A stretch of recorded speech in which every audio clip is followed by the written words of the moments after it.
আজকে আমরা সারা দেশে স্বাধীনতা দিবস পালন করছি, এটা গর্বের বিষয় আমাদের জন্য।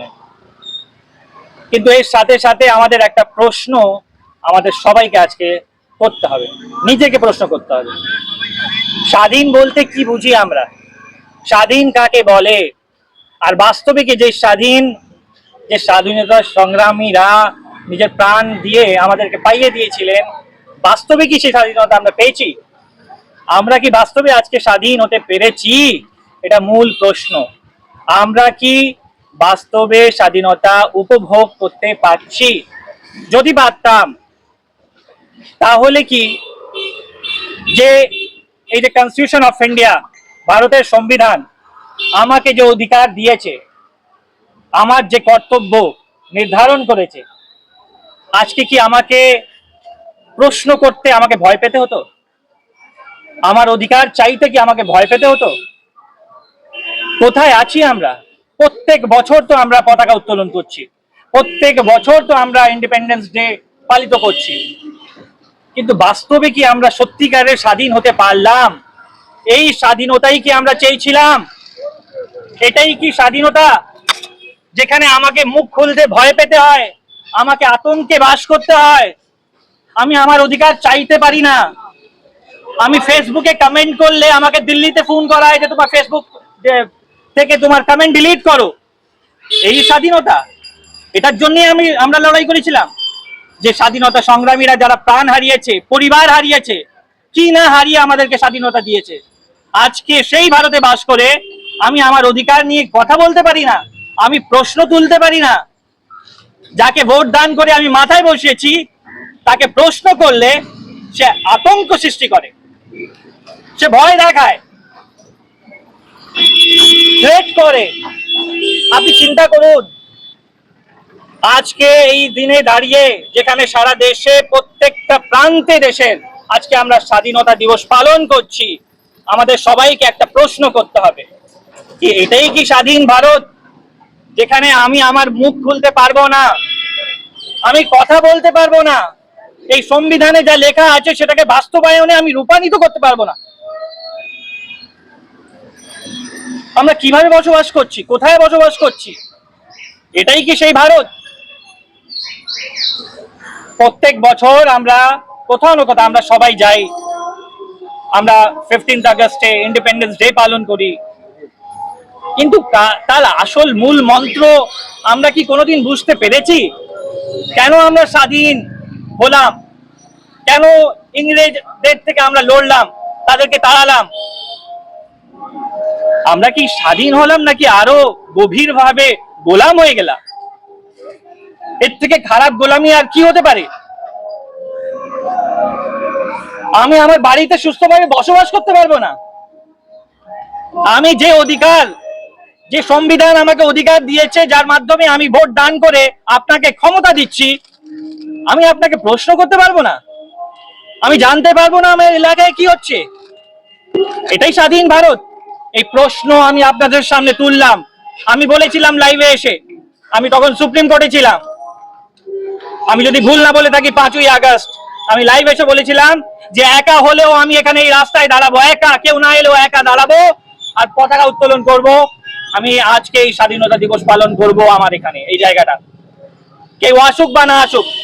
তাও আপনারা যারা এসছেন অসংখ্য ধন্যবাদ, আপনারা সাহস দেখিয়েছেন। এই যে কজন এসছেন এটাই যথেষ্ট।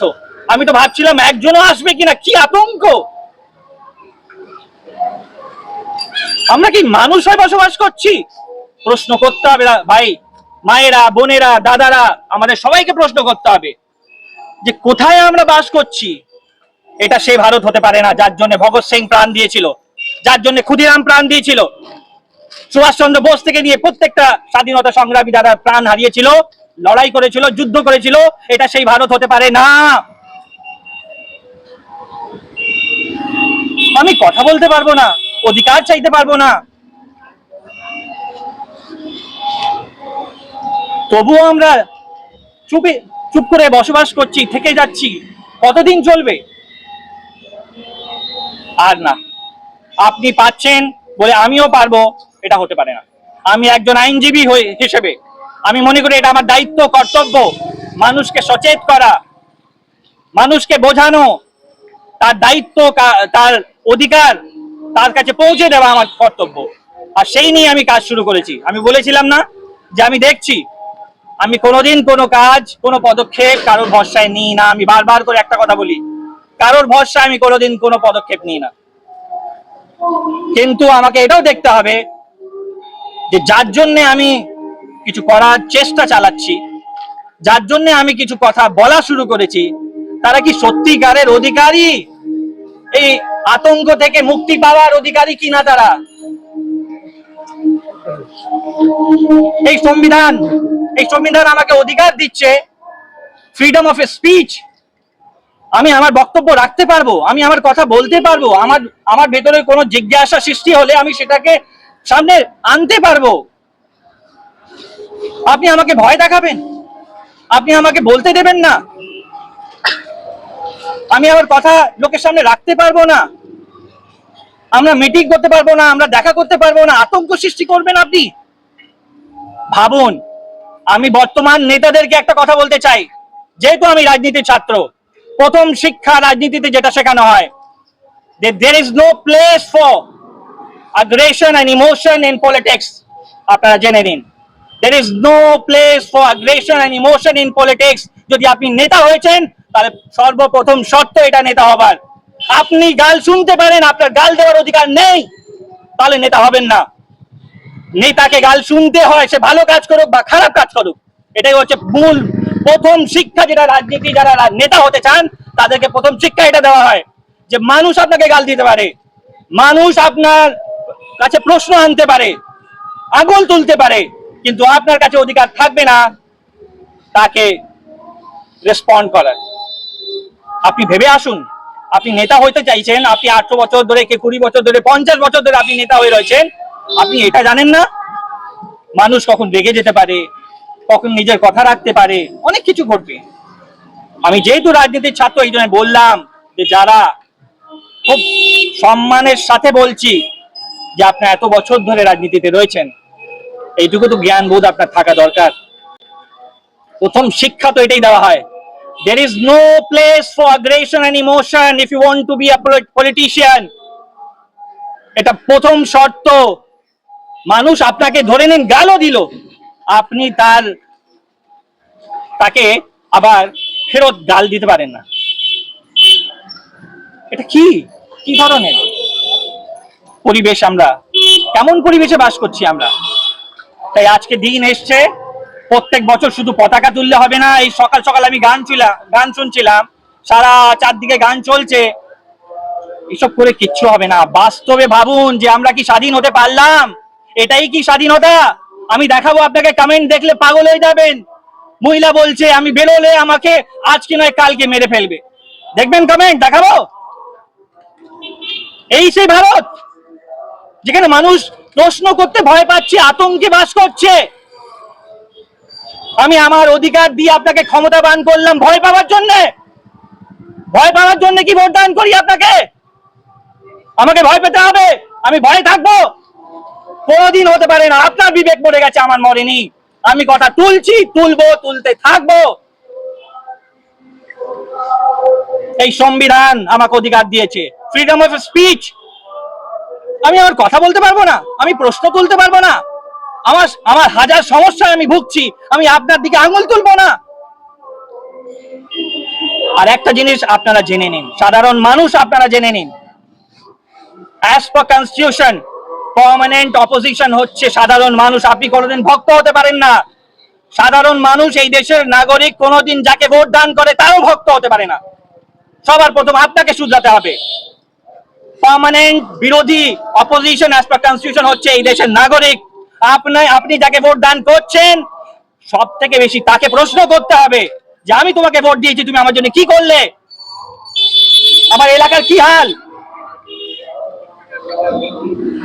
আর আপনি আমাকে ভয় দেখাচ্ছেন, ফেসবুকে কমেন্ট করছেন, দিল্লিতে ফোন করছেন, তুই ডিলিট কর।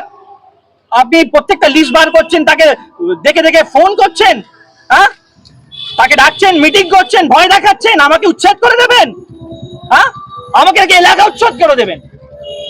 এত বড় সাহস হয়ে গেল? আমিও দেখতে চাই কার এত ক্ষমতা যে আমাকে এলাকা উচ্ছেদ করে দেবে। কার এত সাহস হয়ে গেল? কারোর বাপে এই ভারত দেশ নয়, পরিষ্কার বলে দিলাম। কারোর ক্ষমতা নয় কেউ কাউকে উচ্ছেদ করে দেবে। এই দেশ সবার। এই দেশে প্রত্যেকটা ধর্মের মানুষ, প্রত্যেকটা প্রান্তের মানুষ সবাই নিজের রক্ত দিয়ে এই দেশটাকে গড়েছে। আমাদের সবার রক্ত আছে। আমাদের প্রশ্ন তুলতে হবে, নিজেকে প্রশ্ন করতে হবে, আমরা কোথায় বাস করছি, কেমন ভাবে বাস করছি। আমি আতঙ্কে বসবাস করা থেকে মরে যাওয়া পছন্দ করি। মাথা উঁচু করে বাঁচবো। ভয় পেয়ে আমি এক মুহূর্তের জন্য বাঁচতে চাই না। কেন ভয় পাবো আমি? কাকে ভয় পাবো আমি? যাকে আমি সেই চেয়ার দিলাম, আমি আমার ভোট দান করে বসালাম, আমাকে তাকে ভয় পেতে হবে? প্রশ্ন করুন আপনারা সবাই। আজকে এই প্রথম আমি পতাকা উত্তোলন করছি, তাহলে আমার হাইকোর্টে বড় বড় প্রোগ্রাম হচ্ছে, সব অ্যাডভোকেটরা ওখানে যায়। যেহেতু আমি লাইভ এসে বলেছিলাম, আমি এটা করলাম। যদি কেউ না আসতো আমি একা করতাম, একা। কারণ আমি কথা দিয়েছিলাম কেউ আসুক না আসুক আমি দেখতে চাই। কারণ দোষী শুধু নেতারা নয়, আসল কথা হচ্ছে এটা। শুধু নেতাদের দিকে আঙুল তুললে হবে না, নিজেকেও প্রশ্ন করুন। আপনি কোথায় আছেন? আপনি কিভাবে বসবাস করছেন? আমরা কি সত্যিকারের মানুষ? পরিচয় দিতে পারবো আমরা মানুষ? প্রশ্ন করতে হবে, আমরা কি সত্যি মানুষ? কেন ভয় পাবো? কিসের ভয়? কেন ভয় পেতে হবে আমাকে? আমি কোনো ভুল কাজ করছি, কাউকে গালাগাল করছি, যারা গালাগাল করেছে কিছু জিনিস আমি তাকে ডিলিট করেছি। কারণ আমি বারবার বলেছি, আমরা সংবিধান মেনে চলার মানুষ।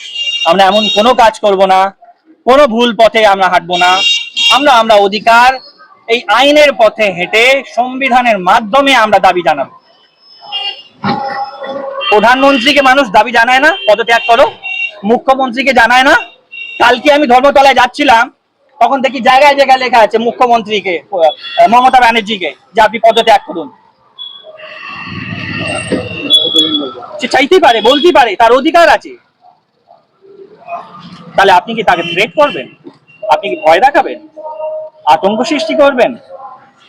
আপনাদের লজ্জা লাগে না? আমি খুব ভালোভাবে, খুব সুস্থভাবে জিজ্ঞেস করি, একটু ভেবে দেখুন তো। আপনারা তো মানুষই রে বাবা। আপনি জানেন আমি এমনি দেখাতে পারি পঞ্চায়েত অ্যাক্ট 1973, যার মাধ্যমে পঞ্চায়েতকে চালানো হয়। কেন আমরা পঞ্চায়েত এই 3 tier সিস্টেম কেন এনেছিলাম? কারণটা কি ছিল?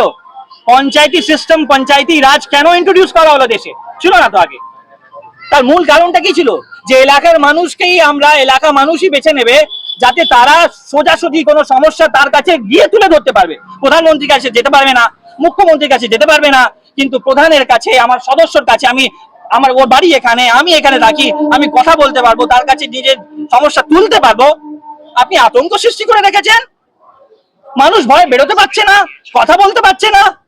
আপনি কথা বলে বলছেন উচ্ছেদ করে দেবেন নাকি, এখান থেকে তুলে দেবেন, উচ্ছেদ করে দেবেন। এত ক্ষমতা আপনার হয়ে গেল? আমার ক্ষমতা নিয়ে, আমার ভোট নিয়ে আপনি এত ক্ষমতাবান হয়ে গেলাম যে আপনি আমাকে থ্রেট করছেন, উচ্ছেদ করে দেবেন। সংবিধান নেই এই দেশে? এই দেশ কি সংবিধানের মাধ্যমে চলছে না? এই আতঙ্ক শেষ করুন, বারবার করে বলছি। কেন আতঙ্ক থাকবে? প্রশ্ন করুন। আপনার অধিকার চান, এই সংবিধান আপনাকে অধিকার দিচ্ছে। স্বাধীন ভারত কাকে বলে? স্বাধীনতা কাকে বলে? আমি সুস্থভাবে বসবাস করতে পারবো, আমি আমার অধিকার চাইতে পারবো। হ্যাঁ, কিন্তু আরেকটা কথা আমি আপনাদের পৌঁছে দিতে চাই, যে অধিকার চাওয়ার অধিকারী সেই হতে পারে যে নিজের কর্তব্যের পালন করে। এই সংবিধানে কিন্তু 11টা কর্তব্য আপনার জন্য নির্ধারণ করা হয়েছে, সেটাও আপনাকে পালন করতে হবে। আজকে আমরা যে আঙ্গুল তুলছি নেতাদের ওপর যে আপনি কাজ করছেন না, তার আগে কিন্তু নিজেকেও প্রশ্ন করতে হবে, আপনি কি আপনার কাজ করছেন? আপনি কি সচেতন নাগরিক হিসেবে এই দেশে বাস করতে পারছেন? আপনি কি আপনার কর্তব্যের পালন করতে পারছেন? আপনি যদি নিজের কর্তব্যের পালন না করেন, কোনোদিন আপনি আপনার অধিকার পেতে পারবেন না, এটা আমি বলে দিলাম। আপনি পেতে পারেন না। চিন্তা করুন, যারা প্রাণ হারিয়ে আপনাকে এই স্বাধীনতা এনে দিয়েছিল। আজকে আপনি কোনোদিন সুযোগ হলে যান ভগৎ সিং এর বাড়ি গিয়ে দেখুন, যে সরকার এদের এত ক্ষমতা নেই যে বাড়িটাকে ভালো করে রেনোভেশন করে দেবে, পরে সরছে বাড়িটা। সে মানুষটা আপনার জন্য প্রাণ হারিয়েছিল না, আমার জন্য, আপনার জন্য লড়াই করেছিল না। আজকে আপনি সুস্থভাবে বসবাস করছেন কার জন্য? এই দেশ কি আপনার নয়? এই এলাকা আপনার নয়? আর কেন এত ভয়? কিসের ভয়? এই পরিস্থিতি পাল্টানোর জন্য আমাদের সবাইকে কাজ করতে হবে। কোনোদিন আপনি, কোন নেতা আপনার পরিস্থিতি পাল্টাতে পারে না। আপনি যতদিন নিজে সচেত হবেন না, আপনি যতদিন নিজের কাজ করবেন না, আপনার কর্তব্যের পালন করবেন না, আপনাকে এইভাবে আতঙ্কে বাস করতে হবে, ভয় পেতে হবে, বাড়ি থেকে বেরোতে পারবেন না, কথা তুলতে পারবেন না, প্রশ্ন করতে পারবেন না, অধিকার চাইতে পারবেন না। আমি এমন ভাবে আতঙ্কে বসবাস করা থেকে ভালো মরে যাওয়া পছন্দ করি। আমি মরতে ভালোবাসি, আতঙ্কে কাউকে ভয় পেতে কোনোদিন ভালোবাসি না। কেন ভয় পেতে হবে আমাকে? আমার অবাক হয় মানুষকে দেখে, এলাকাবাসীকে দেখে। আমরা কোনোদিন নিজেকে প্রশ্ন করি না কি আমাদের এই সৃষ্টিকর্তা যে আমাদের জন্ম দিয়েছেন, কি আমরা যা করছি সেটার জন্যই জন্ম পেয়েছি? আমরা এর জন্যই কি পৃথিবীতে পাঠানো হয়েছে আমাদের? মরতে তো একদিন সবাইকে হবে। আমি একটা এক্সাম্পল দিচ্ছি, এখানে আমার বন্ধু ছিল রাজা, 35 বছর বয়স নেই, এই বর্ধন পরিবার, এই কদিন আগে মারা গেল। আমি শুনে দুঃখ, 35 বছরে মারা গেল। কৌশিক দা কদিন আগে, এরকম কত লোক ডেলি মারা যাচ্ছে, ইয়াং ছেলে মারা যাচ্ছে। আরে মৃত্যু আসলে তোমাকে কেউ বাঁচাতে পারবে না। তুমি মৃত্যুকে ভয় পাচ্ছ? ভাই মার আমাকে, আমি বলছি সবার আগে আমাকে মার। আমি মরতে রাজি, মাথা নিচু করে বাঁচতে রাজি নয়। কেন আমাকে ভয় পেতে হবে? তাই আর একবার করে আজকে এই দিনে দাঁড়িয়ে সমস্ত দেশবাসী যেখানে স্বাধীনতা দিবস পালন করছে, সেই দিন দাঁড়িয়ে আপনাদের বলছি, এখনো নিজেকে প্রশ্ন করুন, জেগে উঠুন, জাগৃত হন, সচেত হন। আপনার অধিকার কেউ আপনাকে পাইয়ে দেবে না, আপনার অধিকার আপনাকে কেড়ে নিতে হবে। আজকে আপনি যে জায়গায় রয়েছেন, আমি কথা দিলাম, যদি আপনি চিন্তা না করেন, আপনার পরবর্তী প্রজন্ম, নতুন প্রজন্ম যে আসতে চলেছে, আপনার বাচ্চা, তাকে কিভাবে বসবাস করতে হবে আপনি আন্দাজ করতে পারবেন। আপনি কোন জায়গা ছেড়ে দিচ্ছেন তাদের জন্য? খোলা হাওয়ায় নিঃশ্বাস নিতে পারবে না তারা। আপনি যখন এত আতঙ্ক ছেড়ে যাবেন, আপনি চিন্তা করুন তাদের কি হাল হবে। আপনার মেয়ে বাড়ি থেকে বেরোবে, সে বাড়িতে ফিরবে কিনা তার গ্যারান্টি থাকবে না। কোথায় বাস করছেন? আপনার মানুষ? প্রশ্ন করুন, বারবার করে বলছি, আমরা কি সত্যি মানুষ? এটাই কি মানুষের পরিচয়? আর নয়, অনেক হয়েছে। আমাদেরকে সচেত হতে হবে, জাগৃত হতে হবে, নিজের অধিকারকে কেড়ে নিতে হবে, প্রশ্ন করতে হবে। যাকে ভোট দিয়েছি তাকে তো আরো বেশি প্রশ্ন করতে হবে, যাকে ভোট দিইনি তাকেও প্রশ্ন করতে হবে। এটা আমার অধিকার। এই সংবিধানে আমাকে অধিকার দেওয়া হয়েছে, কনস্টিটিউশন অফ ইন্ডিয়া আমাকে অধিকার দিচ্ছে, এই পঞ্চায়েত অ্যাক্ট 1973 আমাকে অধিকার দিচ্ছে। পঞ্চায়েত কিভাবে পরিচালনা করা হবে, পঞ্চায়েতে কিভাবে কাজ হবে, যাদেরকে আমরা পদে বসিয়েছি তারা কিভাবে কাজ করবে, কাজ না করলে তার আমরা কি করতে পারি, কি কি প্রভিশনস রয়েছে, আমরা বুঝতেই চাইছি না। আমরা খাচ্ছি দাচ্ছি গরু ছাগলের মতো শুধু বেঁচে যাচ্ছি। কি এভাবে বসবাস হয় এখন? না হলে কখন আর কখন? এর থেকেও কি খারাপ পরিস্থিতি আসতে পারে? সবাই জিজ্ঞেস করুন, নিজেকে জিজ্ঞেস করুন, এর থেকেও খারাপ পরিস্থিতি কি আসতে পারে?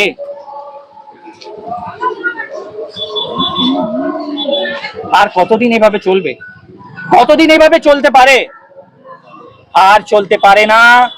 এখনো সময় আছে, জেগে যান, ঘুমটা ভেঙে ফেলুন, নালে কিন্তু পরিস্থিতি আরো এমন পরিস্থিতি আসবে আপনি সামলাতে পারবেন না। এর থেকে খারাপ পরিস্থিতি হতে পারে। আপনি দেশের দিকে তাকান, নিজের রাজ্যের দিকে তাকান, আর সবার আগে নিজের বাড়ি এলাকার দিকে তাকান। আপনাদেরকে কিছু আমি কাজও দিয়েছিলাম। সব এলাকায় 1 হাঁটু করে জল, একদম একদম সেটাই বলছি।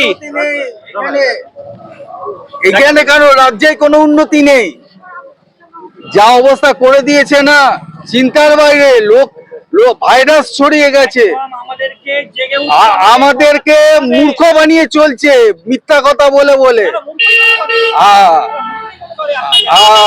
আমাদের মূর্খ বানিয়ে দিয়েছে, এরা পঙ্গু বানিয়ে দিয়েছে।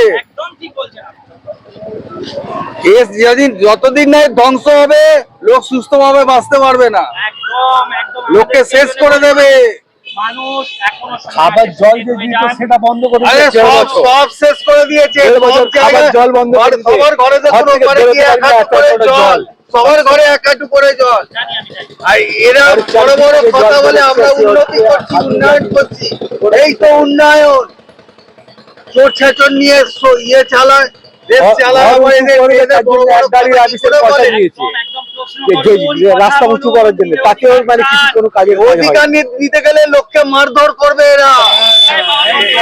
এই জন্য লোক প্রতিবাদ করতে পারে না, লোক প্রতিবাদ করতে পারে না। তো এই জন্যে গুন্ডাগিরি তো চলছে দেশে, গুন্ডাগিরি চলছে। আর এই বেশি দিন না, এই শেষ হয়ে এসছে। হ্যাঁ, এই বামপন্থ সরকার একটা আমি করেছিল, নিজে শেষ হয়ে গেছে, আর উঠতে পারিনি। এখন এরা করছে তো, লোক বামপন্থ সরকার সরিয়ে চোর ছিল, এই ডাকাতকে নিয়ে এসে ডাকাতি করছে। ভালো মানুষ নাকি? তাই আমি আমার রাজ্যের মাননীয় মুখ্যমন্ত্রীকে বলছি যে দয়া করে একটু একটু দেখুন আপনার লোকেরা কি করছে। দেখুন যে নিচু স্তরে যে নেতাগণ, তারা কি সত্যিকারের মানুষকে যার জন্য আপনি তাদেরকে দলে যোগ করেছেন, তারা কি সেই কাজগুলো করছে? আমি হাত জোড় করে আপনাকে রিকোয়েস্ট করছি যে আপনি একটু খেয়াল রাখুন। দেখুন মানুষ কিন্তু নাজেহাল অবস্থা, মানুষের হাল কোন জায়গায় চরম পর্যায়ে পৌঁছে গেছে। আপনি একটু দেখুন, খেয়াল রাখুন, পরিবেশটাকে একটু পাল্টানোর চেষ্টা করুন, এখনো সময় আছে। রাজ্যের মানুষের হাল খারাপ, এলাকাবাসীর মানুষ হাল খারাপ। আপনি দেখুন, যদি যেদিন এই মানুষগুলো, এই যে আতঙ্ক সৃষ্টি করে রাখা হয়েছে, এই যে ভয় রাখা হয়েছে, যে কথা বলতে পারছে না, যেদিন এই ভয় কেটে যাবে না, দেখবেন রাস্তায় আর জায়গা থাকবে না। সবাই জানে কি হচ্ছে, সবার মনে একই কথা রয়েছে, কিন্তু বলার সাহস নেই। সেটা কেন নিয়ে আপনি ভালো করে জানেন, আপনিও জানেন যে কি হচ্ছে, কেন হচ্ছে, কি কারণে হচ্ছে, আমরা সবাই জানি। তাই বেশি কথা না বলে আমি এখানেই বলছি যে আপনারা এখনো সময় আছে। আমি যে কথা দিয়েছিলাম যে আজকে দিনে আমি ফ্ল্যাগ উত্তোলন করব, আপনাদের সামনে কথা রাখবো, কিছু লোক এসছে তাদের সাথে কথা বলবো। আপনারা এখনো সময় আছে, আপনারা সচেত হন, নিজের কর্তব্যের পালন করুন, নিজের অধিকারকে চান, দাবি জানান।